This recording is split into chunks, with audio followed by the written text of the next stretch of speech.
Ya udah whatever. Nah, kita tahu informasi ini kalau Yesus adalah gembala, tapi kita nggak tahu kenapa sih. Ya nggak sih? Kenapa dia sebut dirinya gembala? Kita cuma tahu, oh dia gembala, tapi we don't know why. Kenapa ya dia sebut dirinya gembala? Benar nggak sih? Pasti ada kenapanya dong. Setuju nggak? Nggak mungkin dia iseng kan? Dia iseng, ya gue gembala aja deh.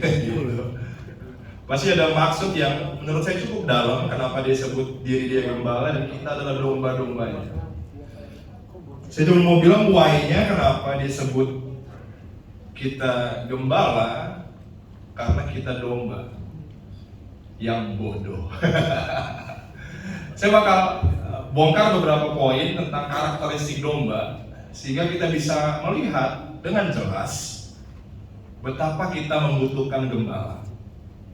Ya, tentang kenapa dia sebut kita domba sih. Dan nanti kalau kamu pelajari ini menarik sekali karena semua poin yang saya tulis di situ adalah diri saya sendiri sebenarnya. Jadi saya sedang mempermalukan diri saya sendiri dan mempermalukan kamu juga. Jadi kalau kamu yang ketawa, kamu sedang ngetawain diri kamu sendiri.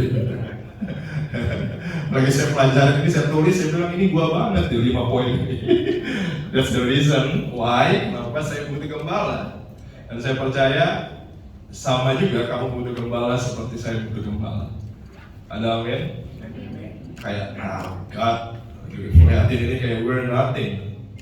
Like we're nothing without him. Ya.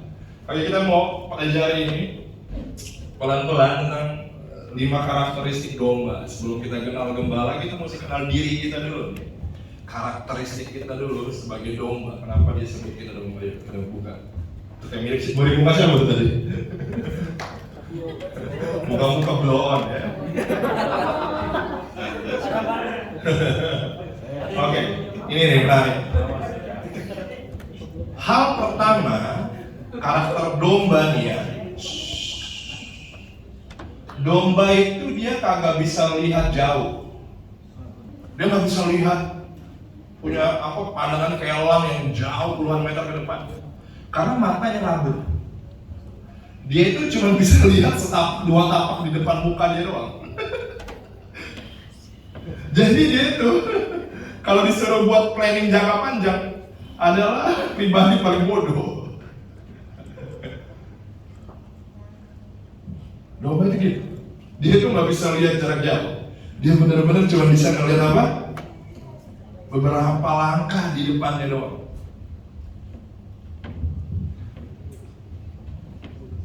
Kalau boleh jujur, kalau saya sih kayaknya gitu ya.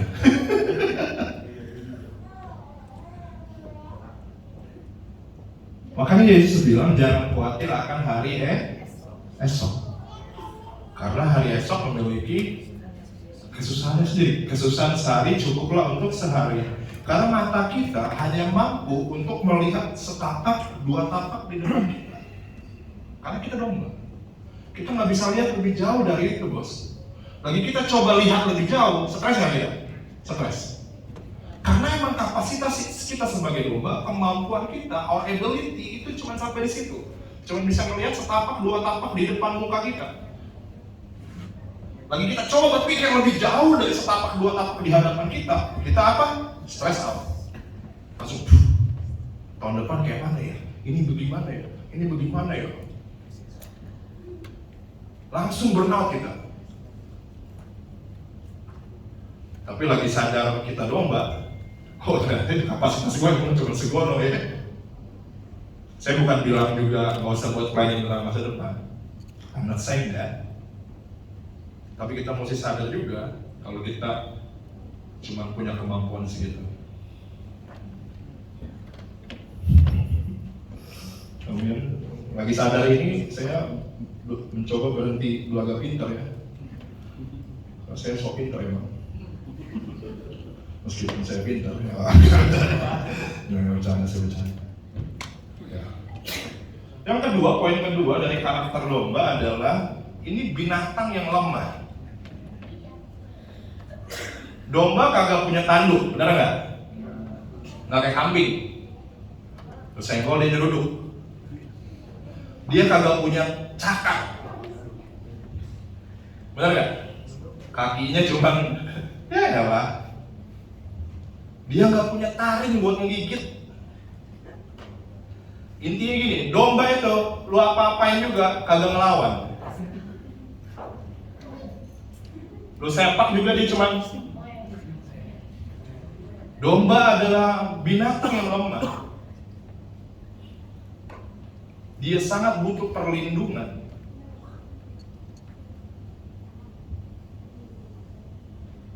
Siapa yang suka pelayanan pelepasan? Saya suka. Kadang-kadang nggak tahu diri. Saya pikir yang lepasin saya.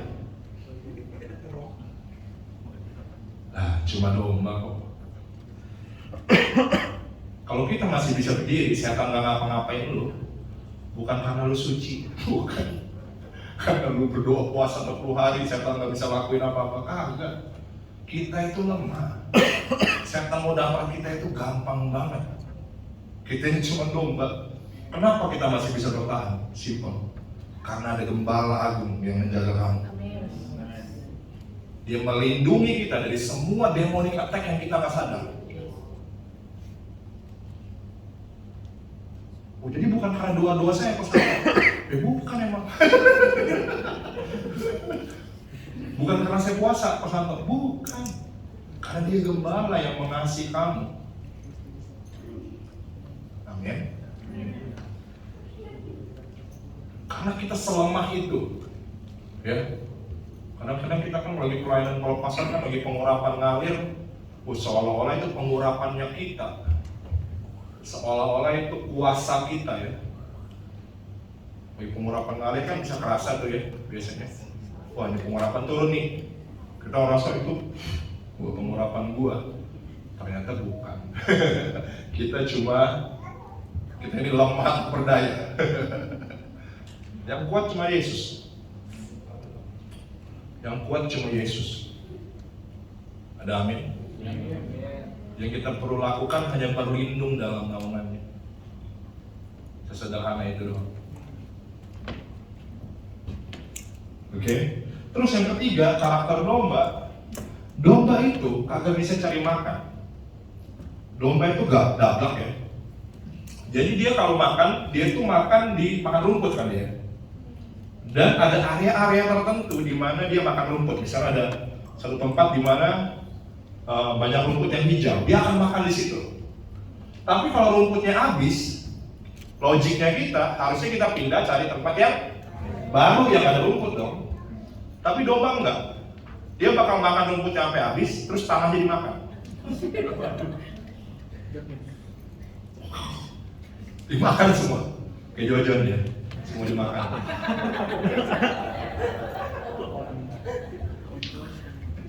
Tanah juga dimakan semua dia. Blow-on ya, domba itu blow-on banget ya. Sampai gembalanya ngegiring dia ke satu tempat yang baru dia bisa makan. Dia nggak bisa cari makan kayak semut gitu ya, kayak ayam gitu ngobok-ngobok tanah cari cacing. Nggak bisa, nggak ada otak, nggak mampu dia. Dia nggak mampu menyediakan makanan buat dirinya sendiri. Ya, jadi kalau kamu yang hari-hari lagi merasa tidak mampu mencari makan untuk diri kamu sendiri, jangan panik. Masih ada tanah ya untuk dimakan. Kalau kamu merasa sedang tidak mampu, perekonomian kamu lagi stuck dan segalanya, saya cuma mau bilang kabar baik, you don't have to be worried, karena kamu punya gembala yang akan sediakan itu. Amin. Amin. Terus yang keempat, ini poin keempat ini seru. Domba ini dia hewan yang nggak kayak hewan-hewan lain, sering main sendirian ya, kemana-mana sendiri kayak ayam ya, kemana-mana sendirian. Ayam jarang banget kan, apalagi ya kucing kan, sering sendirian dia. introvert ya, nongkrong di genteng sendirian berarti bulan malam-malam gitu. Introvert. Domba itu dia kagak bisa. Dia itu mesti bergerombol. Kalau dia kagak bergerombol, dia hilang. Hilang aja nggak tahu mana. Kacau dia. Karakter domba yang unik itu begini. Dia tuh binatang yang didesain emang sama Tuhan diciptain, emang mesti ngumpul, bergerombol dia. Kalau dia menjauh, mati, pasti mati. Kalau nggak tersesat kayak apa kayak segala macam. Nanti saya bakal kasih kamu video tentang kegoblokan pada domba. Makanya kita didesain sebagai orang percaya nggak bisa jauh-jauh dari komunitas. Kalau kamu keluar dari komunitas, kamu bakal mati secara rohani, pasti. Dan iblis selalu coba isolate kamu. Nah ini nih, saya mau ngomong tentang isolation dari iblis. Iblis selalu menaruh poin kepada beberapa orang di tengah kawanan. Iblis bakal bilang, si itu begini ya sama kamu, si itu begini sama kamu, si A, B, B, C. Dia akan kasih banyak asumsi di kepala kamu tentang nama-nama orang yang di sekeliling kamu, dan kamu akhirnya akan menjauhi mereka, mengisolasi diri kamu. Dan jurus-jurus iblis seperti ini apa ya? Jurus lamo, tapi ampuh. Jurus kuno sebenarnya, tapi ampuh. Apapun yang membuat kamu, pikiran apapun yang membuat kamu menarik diri dari gerombolan, saya percaya itu bukan dari Tuhan. Itu dari iblis. Karena iblis tahu nanti kamu keluar dari gerombolan, kamu akan mati secara rohani. Ada amin? Amin. Kalau kamu punya pacar melarang kamu ke gereja,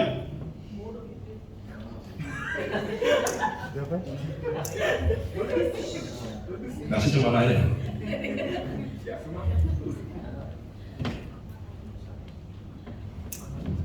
Oke.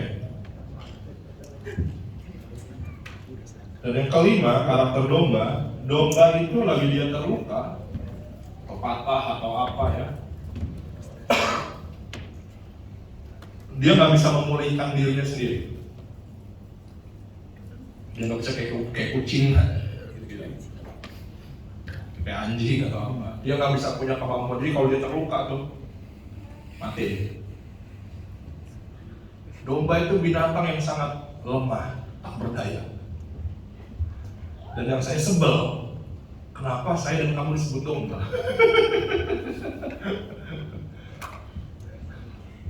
Benar nggak? Gue pikir gue singa, ternyata gue domba. Karena Tuhan nggak pernah panggil kamu singa. Dia nggak pernah. Dia nggak pernah panggil kamu macan tutul. Nggak pernah. Ya, dia panggil kamu domba. Yang singa cuma dia, Lion of Judah. Ya, kamu bukan singa kan? Jangan bangga-bangga, saya singa. Oh, kamu domba. Gak usah sok garang lah ya, orang-orang Batak. Gak usah sok garang.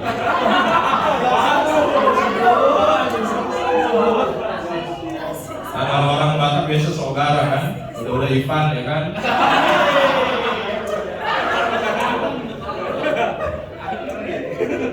Coba tahu orang gini bilang, hey kamu domba. Jangan sok garang. Jangan sok garang kamu. Ya, kita kan gitu ya. Kita sosokan kan kadang-kadang Black Mamba, apa domba jangan sok. Lagi kamu sadar kenapa penting ini buat kamu menyadari kalau kamu domba yang lemah, tak berdaya, tak bisa ngapa-ngapain, blow out, gampang tersesat ya.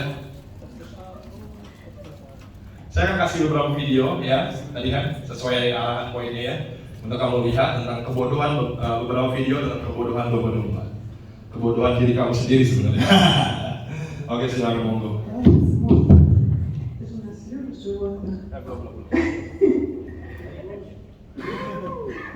Bagus ya.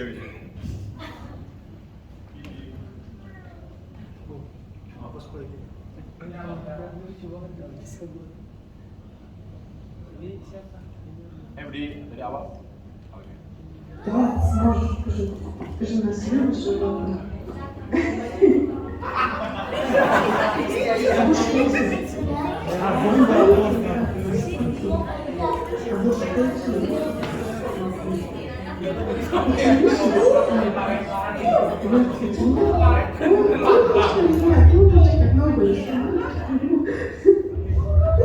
Умничка, за обе ноги. Молодец, умничка. Все, операция удалась.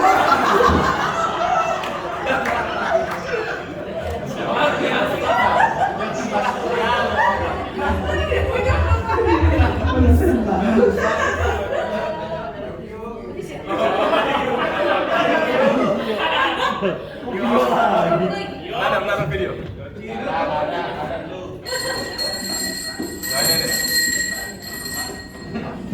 Coba lihat, ini mereka mau keluar rame-rame, bingung sendiri. Kepepet satu dengan yang lain. Diam.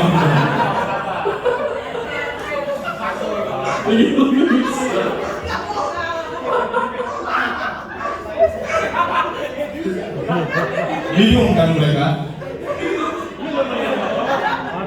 Geser sih.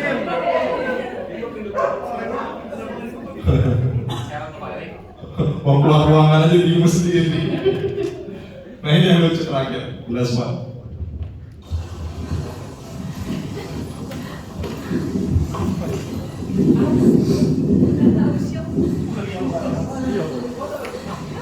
Daddy can, I don't want to touch it because it gets me out. Oh sheep, you're so stupid.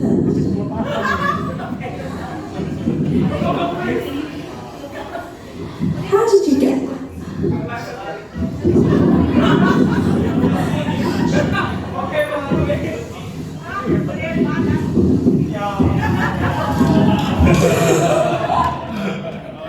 Ya. Siapa tadi yang ketawa? Kamu sedang mentertawakan dirimu sendiri. Bertepuk tangan buat Tuhan dong.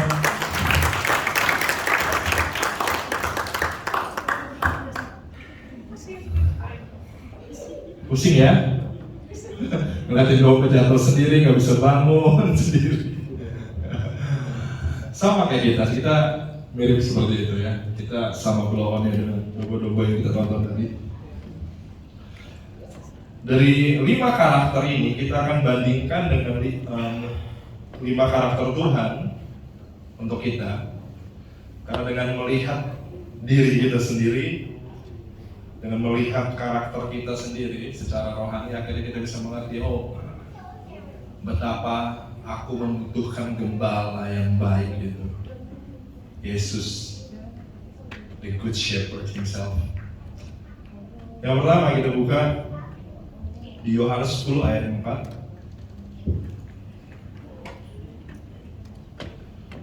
Karena penglihatan kita rabun, karena kita nggak bisa melihat jauh ke depan. Bisa tayangin nanti Yohanes 10 ayat 4. Pertama tadi isu kita apa sebagai domba, penglihatan kita rabun, kita nggak bisa lihat jauh ke depan. Ayat ini bilang bagus banget. Dibilang jika semua dombanya telah dibawanya keluar, ini Yesus ya, maksudnya ia adalah gembala itu, ia berjalan di depan mereka dan domba-domba itu mengikuti dia karena mereka mengenal suaranya. Amin. Amin.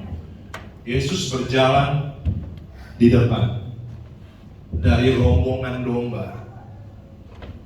Otomatis yang domba-domba bisa lihat itu cuma Yesus. Yang domba-domba itu bisa dengar cuma suara Yesus. Makanya kita dipanggil nggak buat mikir ribuan langkah ke depan. Kita nggak dipanggil untuk nengok ke kanan dan ke kiri juga. Kita dipanggil untuk hanya berfokus kepada memandang Yesus dan mendengar suaranya. Kita memang didesain, lagi kamu tahu kamu domba, kamu memang benar-benar didesain buat ini. Kita semua didesain buat ini. Hanya melihat kepada Yesus dan mendengar suaranya. Pertanyaannya, gimana kita bisa memandang wajah Yesus? Bagaimana kita bisa mendengar suaranya? Sederhana banget. Kalau kamu mau memandang wajahnya, kamu harus datang dalam penyembahan. Karena dalam penyembahan ada hadirat Tuhan. Yang artinya hadirat Tuhan, kita udah pernah belajar ini, dalam bahasa Ibrani disebut panim atau wajah. Jadi kalau kita mau memandang Yesus, kita harus bersentuhan dengan hadiratnya dalam penyembahan. Dan mendengar suaranya, saya percaya banget itu adalah membaca firman Tuhan. Amin. Penting banget untuk kita belajar dengar suara Tuhan lewat firman, lewat pembacaan firman setiap hari. Kita baca firman bukan buat kita lebih pintar, lebih ngerti, lebih religius, bukan. Kita baca firman karena kita butuh tuntunan. Kita butuh arah dalam hidup ini. Benar gak sih? Kita butuh arah. Kalau kita nggak berpegang pada itu, kita bisa jalan sendiri. Oke. Yang kedua tadi, kalau domba itu dia lemah dan tidak memiliki alat serang. Kita buka di Mazmur 23 ayat 4. Mazmur 23 ayat 4. Saya mungkin sharing gak lama hari ini, karena ini pemahaman yang simpel-simpel banget, tapi menurut saya dalam ya. Dibilang begini, sekalipun aku berjalan dalam lembah kekelaman, kata Daud ya, aku tidak takut bahaya sebab engkau bersertaku. Dibilang begini, ini Mazmur 23 ini pasal tentang Tuhan adalah gembala ya. Gadamu dan tongkatmu itulah yang menghibur aku. Nah ini menarik. Lagi gembala di zaman Israel dulu. Lagi sang gembala mengembalakan domba-domba, dia pakai dua alat di tangannya. Yang satu dia pakai tongkat, yang satu dia pakai gada. Tahu gada nggak? Ya, alat besar gitu kayak palu. Tongkat untuk dia tuntun dombanya kalau dombanya ngawur. Oke. Tapi gada dipakai untuk menghancurkan musuh. Kalau ada binatang buas mau terkam domba, sang gembala akan pukul pakai gada. Makanya dia mengembalakan kita dengan gada dan tongkat. Itu gembala. Ada perlindungan dari Tuhan buat kamu. Kalau kamu yang ada di kantor, ada orang-orang yang ingin coba jatuhkan kamu, kamu gak usah khawatir, gak usah takut. Kamu punya gembala yang akan menghancurkan orang-orang itu. Oh bukan orang-orangnya yang dihancurin, tapi perbuatan mereka, rencana mereka. Apapun yang mereka rancang, Tuhan akan hancurin untuk melindungi kamu. Ada amin?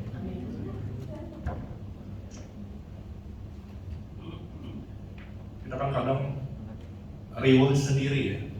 Aduh kalau si A ngomong ini, nanti bos dengar gua gimana. Kalau ini begono, gua gimana. Apapun itu yang coba dihancurkan ke kamu, Tuhan bisa putar jadi blessing. Dia bisa putar itu jadi berkat. Dia bisa hancurkan semua rencana jahat dari orang-orang. Yang ketiga tadi apa isunya? Dia tidak bisa mencari makan ya. Kita buka di Mazmur 23 juga ayat 1 dan 2. Mazmur 23 ayat 1 dan 2. Dibilang pertama Mazmur Daud, Tuhan adalah apa? Gembalaku. Kata pertama, coba ini. Ini kata pertama.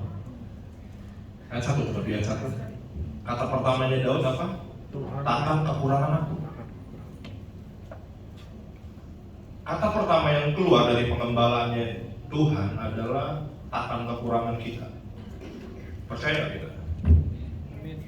Saya nggak ngajarin prosperity gospel, bukan. Ini nggak ada hubungannya dengan itu.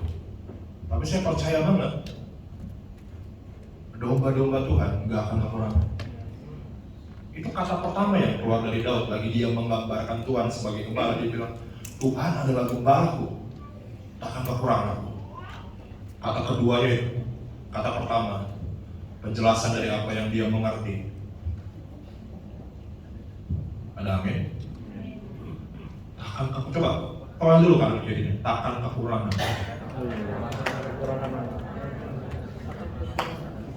Saya percaya kita lagi di radang ketakutan tentang resesi di tahun depan.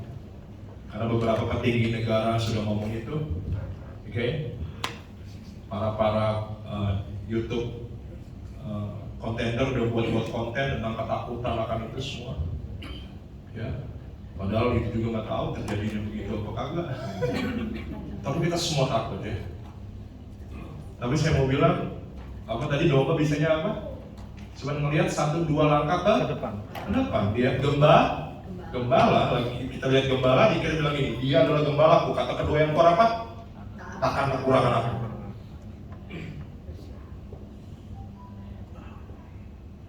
Daud tanpa ragu bilang itu, takkan kekurangan aku. Saya rasa ini season yang penting ya. Season yang penting sekali musim-musim ini adalah musim di mana iman akan dipertaruhkan. Bagaimana kita percaya akan penyediaan Tuhan sebagai gembala. Ada amin? Amin. Karena saya baca ada pabrik tekstil yang pecat ratusan orang minggu lalu. Saya bilang, wah ini udah dimulai nih. Pertempuran ini sudah dimulai. Ada amin. Ini season yang penting buat kita anak-anak Tuhan untuk melihat gembala dan aktivasi iman. Karena we never know.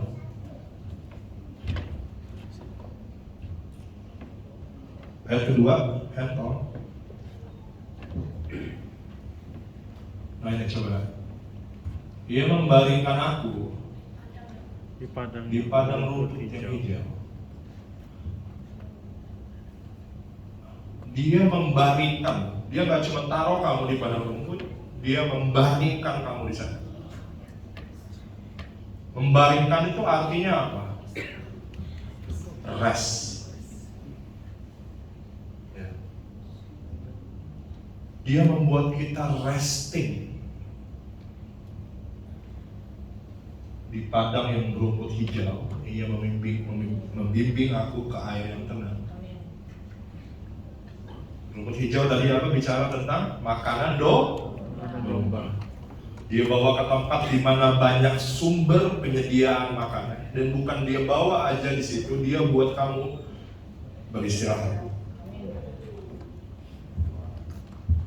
Makanya hanya mereka yang beristirahat yang bisa berserah. Sekali lagi, hanya mereka yang beristirahat yang bisa berserah. Kalau kita nggak beristirahat secara jiwa kita dalam Tuhan, akan sulit kita berserah. Kita akan bilang kita berserah, tapi otak dan hati kita terus berpacu untuk cari jalan keluar. Benar gak sih? Benar. Kalau kita nggak resting. Tapi Tuhan mau, kamu yakin kalau nggak akan kekurangan kamu. Dan Tuhan mau kita beristirahat, rest. Beristirahat dalam percaya dan dalam iman.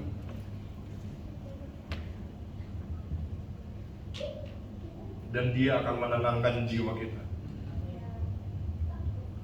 Kalau kamu baca dua ayat ini, dua hal yang dia sentuh kamu secara kebutuhan fisik dalam penyediaan. Yang dia sentuh hal yang kedua adalah jiwa kamu dalam kedamaian dan ketenangan hati.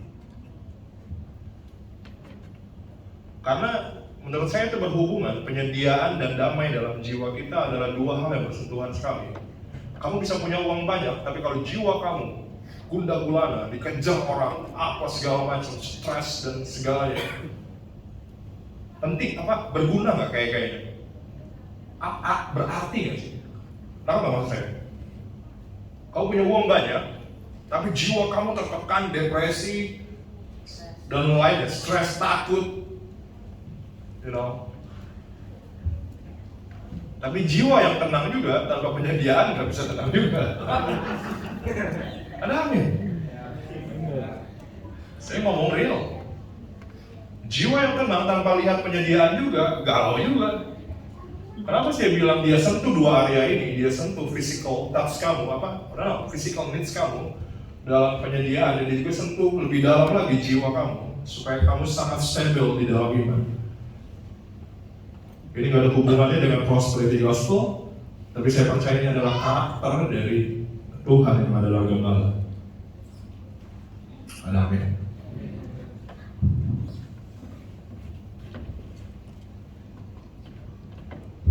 Dan ke poin keempat dan kelima saya rangkum jadi satu, mudah tersesat dan kau terluka gak bisa ngapa-ngapain. Kita buka Yesaya 34 ayat 15 dan 16.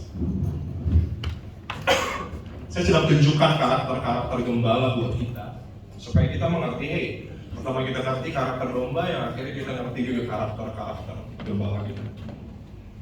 Yesaya 34 ayat 15 dan 16 kan?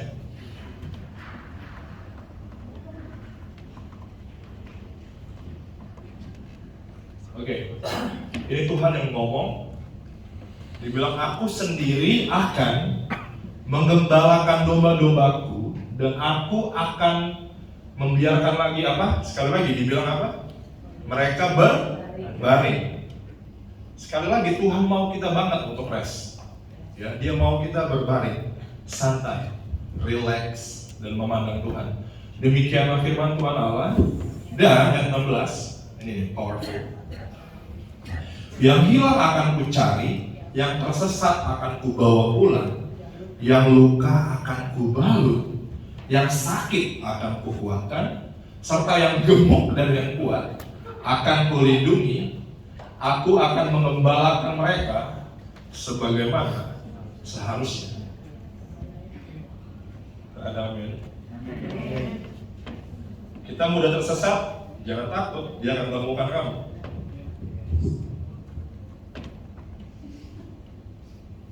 Ada amin. Kadang-kadang kita yang sering ke gereja jangan pikir kita nggak tersesat. Seringkali kita tersesat di rumah Bapa kita sendiri. Tapi no matter what, no matter how you lose your way, Dia akan temukan kamu. Dia akan temukan kamu selalu. Terus dibilang apa? 16. Yang luka akan kubalut. Ngomongin luka, ini nggak semua orang bisa dealing dengan luka dengan cara yang baik. Ada orang yang putus cinta bisa stres banget, dan ada yang bisa relax saja. Dan kamu nggak bisa hakimi yang depresi karena putus cinta. Blow on lu, kita sering gitu kan? Ada orang depresi putus cinta, blow on lu, gitu aja stres gitu, nggak bisa.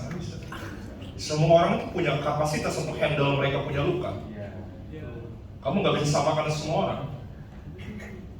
Ada orang yang begitu rapuh, dan ada orang yang begitu kelihatan kuat doang, kelihatannya doang, tapi dalamnya juga ambrol juga sebenarnya.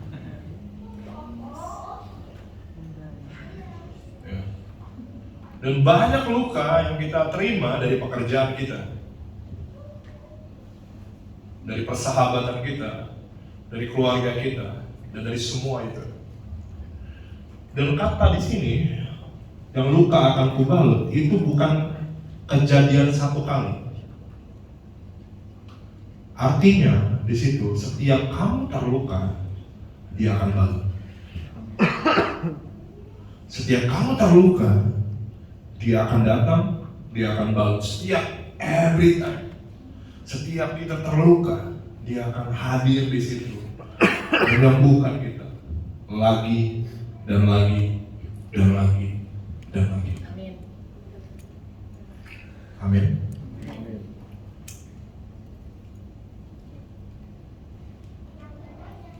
Saya paling gak suka ada orang-orang yang menghakimi orang karena orang itu gak bisa mengampuni. Ampuni kamu. Kamu kalau nggak ampuni, kamu kepahitan. Ampuni. Oh ya, kamu nggak mau ampuni sih. Makanya kamu kepahitan. Makanya kamu ini. Kenapa kepahitan jadi gitu? Ampuni. Oh. Orang nggak akan bisa mengampuni sebelum dia dipulihkan. Nggak bisa. Karena kamu nggak pernah bisa beri apa yang nggak kamu terima. Pengampunan itu apa yang kamu beri. Kalau kamu nggak terima, kalau kamu nggak disembuhkan Tuhan dulu di dalam hati kamu, nggak bisa kamu lakukan itu. Makanya kalau lagi kamu benci sama seseorang, kamu terluka, yang kamu perlu doakan apa? Pulihkan hatiku Tuhan. Karena sebelum itu pulih, kamu nggak akan bisa ngampuni. Banyak kita juga nih orang-orang yang melayani Tuhan ya. Kita mesti ngerti prinsip ini juga. Jangan ada orang lagi kepahitan, kamu ampuni. Ampuni, area dulu.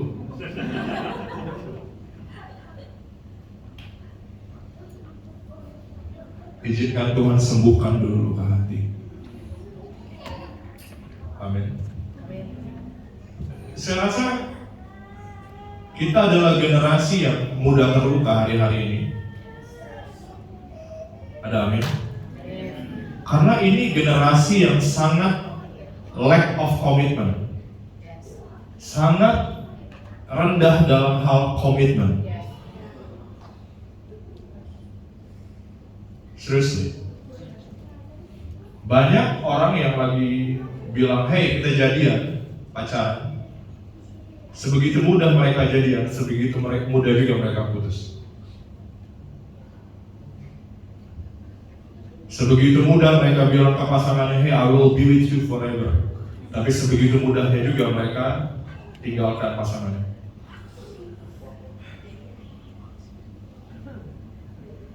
Ini generasi yang penuh kan? Ini generasi yang saya percaya kalian adalah lahir di generasi di mana papa kalian adalah termasuk orang-orang yang kolot. 80% dari kalian saya yakin. Mereka lebih menuntut daripada mengerti. Dan tanpa sadar itu melukai kamu. Dan saya yakin juga kamu adalah generasi di mana lagi kamu bekerja di kantor, apa yang kamu beri selalu lebih besar dari apa yang kamu terima. Setuju?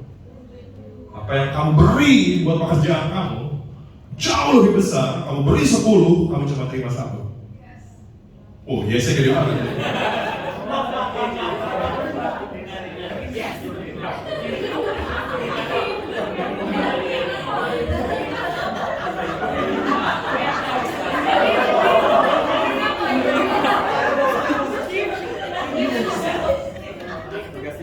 Dan itu akhirnya buat memposisikan diri kamu dalam posisi di mana kamu sangat cenderung terluka di rumah, terluka oleh orang tua yang tidak mengerti dan hanya menuntut, di kantor terluka dengan perlakuan yang tidak adil, dan yang ketiga dalam hubungan kamu juga terluka karena rendahnya komitmen. Saya cuma bilang, ini generasi yang sulit. Tapi saya percaya kita punya gembala yang baik, yang mampu menyelesaikan luka ini. Makanya saya percaya gereja bukan cuma soal ibadah seminggu sekali. Gereja harusnya memfasilitasi generasi ini untuk dipulihkan oleh Tuhan dari semua luka. Saya nggak pernah pandang luka hati sebagai hal yang sepele. Saya pandang ini sebagai hal yang sangat serius. Karena saya pribadi udah melewati banyak luka hati. Dalam my personal life, in my family, di dalam pekerjaan, hubungan, dan banyak hal. Banyak alasan bisa bertahan cuma satu, Yesus pulihkan. Dan saya yakin kamu butuh hal yang sama dengan apa yang saya butuh. Ada amin? Luka akan kubalut, yang sakit akan kukuatkan. Ini kata-kata yang powerful. Ini Tuhan sendiri. Kalau kamu ngarepin saya lakukan itu, sorry saya nggak bisa. Mau saya tumpang tangan, tumpang kaki, semua kamu nggak bisa pernah pulih karena saya tumpang tangan, tumpang kaki ke kamu. Saya bisa konseling kamu siang malam, seminggu 5 kali dengerin kamu curhat. Kamu sepulih nggak jamin, karena cuma Dia yang bisa. Cuma Yesus yang bisa pulihkan luka hati kita. Nggak ada orang bisa. Nggak ada orang bisa. Trauma dan semua itu. Ada satu kegerakan rohani di Jawa Tengah kalau nggak salah.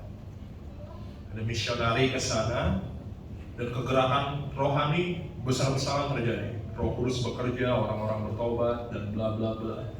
Ratusan orang terima Yesus. Tapi ternyata nggak berlangsung lama. Kenapa? Karena mereka adalah orang-orang terluka. Amin. Saya percaya generasi ini nggak butuh agama, mereka butuh pemulihan. Oke. Tapi bukan hal dibilang serta yang gemuk dan kuat juga akan dilindungi. Karena biasanya yang gemuk dan kuat adalah orang-orang yang paling diincar. Paling kelihatan soalnya dia, ya, gemuk sendiri dari yang lain. Jadi kalau ditembak pakai sniper paling gampang kenanya.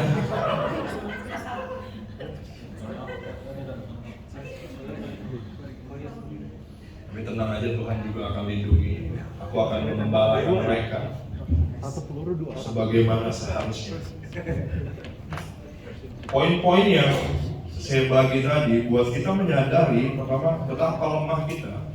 Saat kita menyadari betapa lemah kita, itu akan menyadarkan kita betapa kita harus mau nggak mau ya. Kayak dia, Tuhan kayak buat posisi di mana kayak mau kagak mau, gue mesti bergantung ke Tuhan.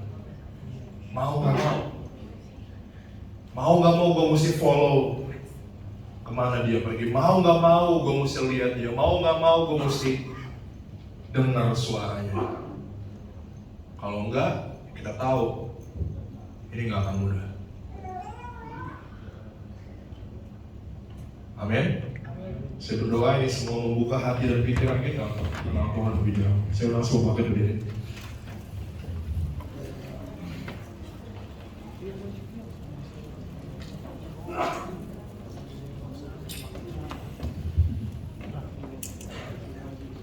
Saya mau berdoa buat luka hati sebelum kita pulang. Saya nggak tahu kondisi hati kamu seperti apa. Saya nggak punya biakugan bisa lihat hati kamu. Udah mau tambah ini. Saya mau ngebakar aku, mohon maaf. Saya mau kamu taruh tangan di sebelah orang di sebelah kamu, siapapun.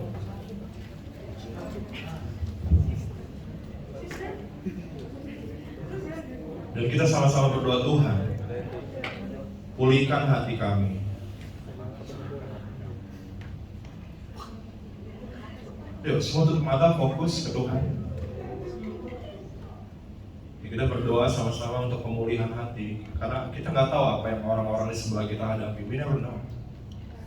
Kalau hari-hari mereka begitu berat, kalau keluarga mereka melukai mereka, kalau kantor mereka melukai mereka, kalau persahabatan mereka melukai mereka, kalau hubungan mereka melukai mereka, kita nggak pernah tahu. Tuhan, kami berdoa, kami berseru saat ini sama-sama, Tuhan pulihkan hati. Pulihkan semua luka, semua trauma. Karena hanya Engkau yang bisa memulihkan, Tuhan.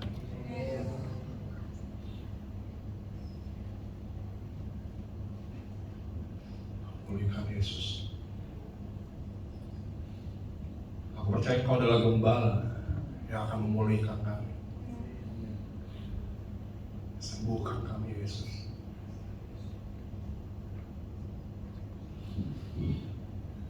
Yang tersesat bawa pulang, Tuhan. Yang luka Kau balut, Tuhan. Yang sakit Kau kuatkan.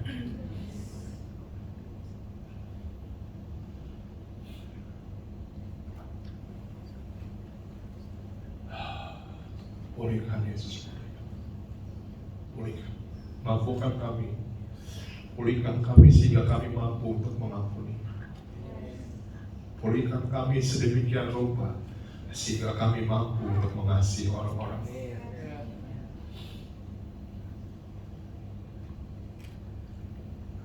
Kasih-Mu mengalir, Tuhan, kami. Mengalir, Tuhan.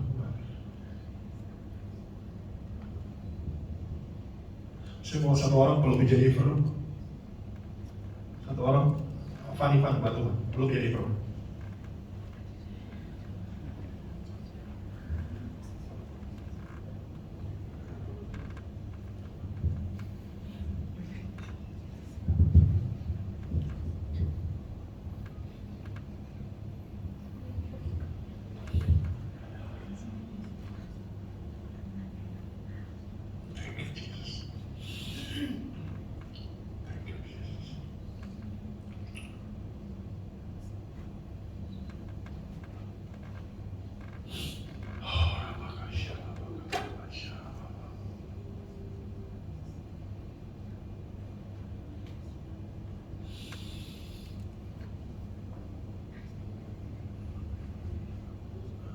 Firman saya main gitar dulu.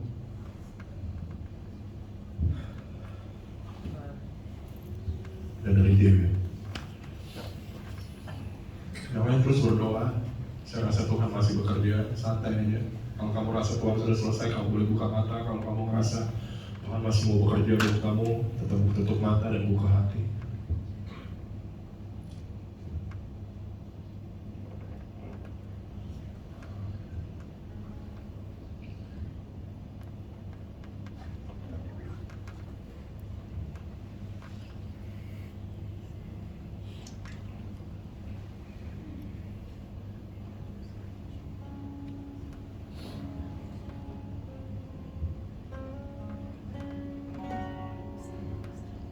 Betapa ku mencintai segala yang telah terjadi. Tak pernah sendiri jalani hidup ini, selalu menyertai. Lakukan suaranya. Betapa aku menyadari di dalam hidupku ini, Kau selalu memberi rencana terbaik oleh karena kasih.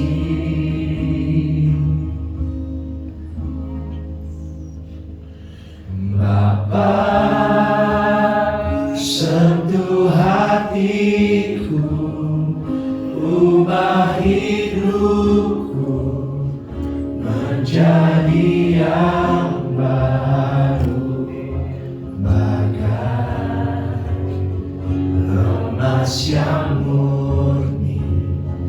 Kau membentuk rencana hatiku.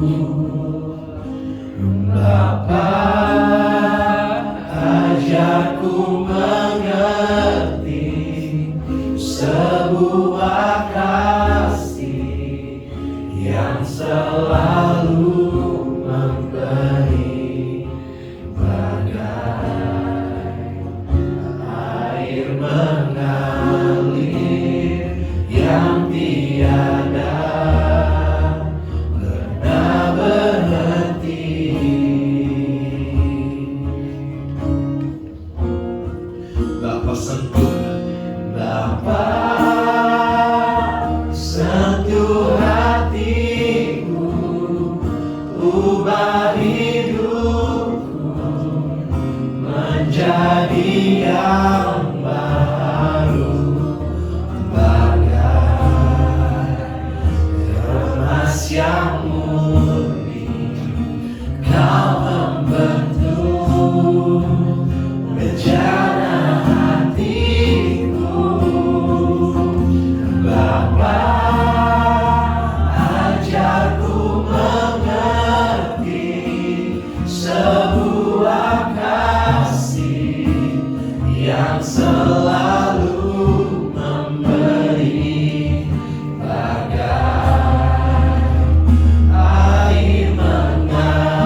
Bapa sentuh hati kami Tuhan.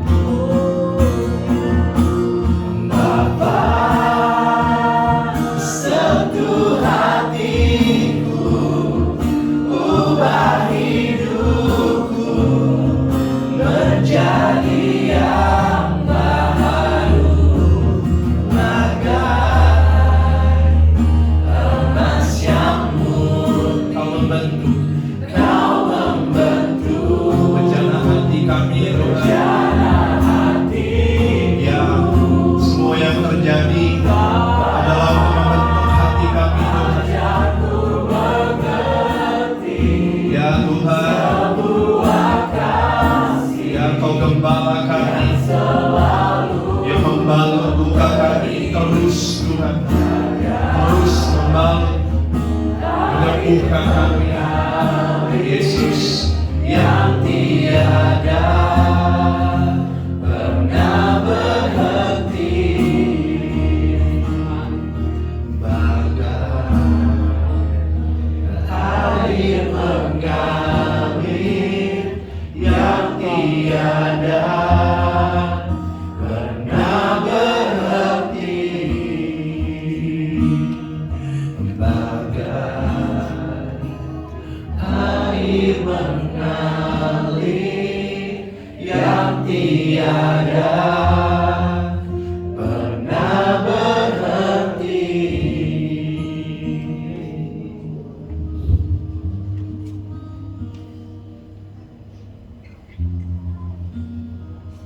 Terima kasih Tuhan, Kau yang terus pulihkan hati domba-domba-Mu, membalut luka-luka kami, karena Kau adalah gembala yang sangat baik. Dan kami percaya karena Kau adalah gembalaku, takkan kekurangan aku. Kau akan membaringkan aku di padang yang rumput, pada rumput yang hijau, membaringkan aku di sana sampai tenang.